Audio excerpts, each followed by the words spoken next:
Doctor Pawase अर्धांगवायू पुनर्वसन आणि निसर्गोपचार केंद्र. निसर्गरम्य आणि प्रदूषणमुक्त वातावरणात 20 कॉटचे उत्तम मशिनरी आणि सर्व सुविधा उपलब्ध असलेले सुसज्ज निसर्गोपचार केंद्र.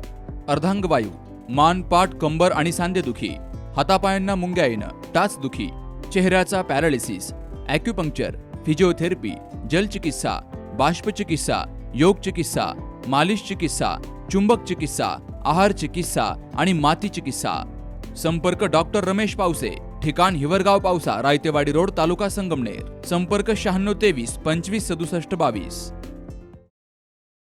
देवळाली प्रवरा येथील मच्छिंद्र बापू काळे यांच्या गोठ्यावरून जाणारी वीजवाहिनी अचानक तुटून गोठ्याच्या लोखंडी कंपाऊंडवर पडल्यामुळं संपूर्ण गोठ्यामध्ये विद्युत प्रवाह उतरून यात 8 गायींचा मृत्यू झाला होता.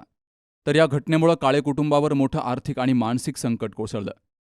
या दुःखद घटनेची माहिती मिळताच आरपीआयचे जिल्हाध्यक्ष सुरेंद्र थोरात आणि त्यांच्या मित्रपरिवारानं पुढाकार घेत काळे कुटुंबाला मदतीचा हात दिलाय.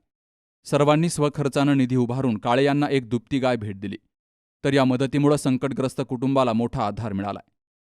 यावेळी सुरेंद्र थोरात यांच्यासह नगरसेवक दासूभाऊ पठारे, उद्योजक शिवा पाठक, राजाभाऊ खेवरे, बबनराव जरहाड, साहेबराव गवळी, ज्ञानेश्वर बोरकर, अरविंद मोढवे, भाऊसाहेब कडू, जगन्नाथ पठारे, दत्तात्रय गवांदे, राजेंद्र मुसमाडे, गोविंद टिक्कल, अनिल पठारे, पत्रकार रफिक शेख, मनसूरभाई शेख, करीम शेख, डॉक्टर संदीप मुसमाडे, जालिंदर मुसमाडे, कुमार भिंगारे, किशोर पंडित, सागर संसारे, विठ्ठल मुसमाडे, राजेंद्र कदम आणि रमेश मुसमाडे यांची हजेरी होती. अवघ्या काही क्षणामध्ये 8 दुभत्या गायींचा मृत्यू झाल्यामुळे उद्ध्वस्त झालेल्या शेतकरी कुटुंबाला समाजातील विविध स्तरातील नागरिकांनी दिलेला आधार हा माणुसकीचं जिवंत उदाहरण ठरलाय.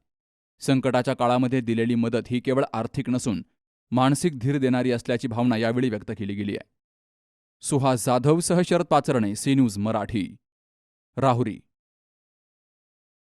सुनबाई, आजही चहा काल सारखाच बनव. अगं, कोणती नवीन चहापत्ती आणली आहेस का? काय ग, कालच्या चहाचं रहस्य काय आहे? प्रत्येक चांगल्या चहासाठी आवश्यक आहे राजहंस दूध. चहापत्ती तीच, फक्त दूध नवीन. तुम्ही फक्त दूध बदला. राजहंस दूध आणा आणि असा मस्त चहा बनवा.